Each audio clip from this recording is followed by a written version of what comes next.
How to leave a review on Mercari. Hello guys, welcome to another tutorial. In this video, you would learn how you can leave a review on Mercari. To leave a review, just follow the following steps, and I'll be showing you in this video. The first step, of course, is to log in into your Mercari account, just like I have done here. On this page, you can see different products based on your recent researches, which searches on the application or on the site, and then you would get to know to get different products on Mercari. And so the first step for you to leave a review is once you've received the item and you've confirmed that it matches the listing description, you can proceed to leave a review.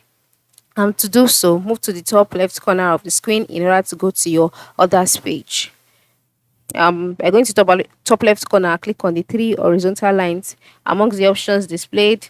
Ensure you click on my purchases, and then you'll be taken to your purchases page. So let's click on it again.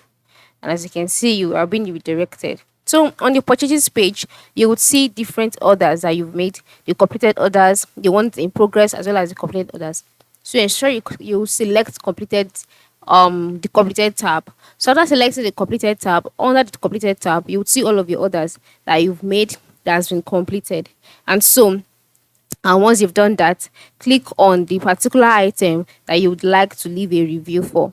And then you'll be taken to the product order status page. On this page, tap I have received my item, and then select your rating. It's usually out of 5 stars. So depending on your experience so far, you can select your rating. It could be 3 stars, 4 stars, or 5 stars, and then leave a comment to let the seller know how they did. But you must remember that you have just 72 hours from the carrier confirmed delivery date to rate the order or to request a refund. So have a happy time shopping on Mercari, and ensure you leave as many reviews as you want to. Thanks for watching and have a good day.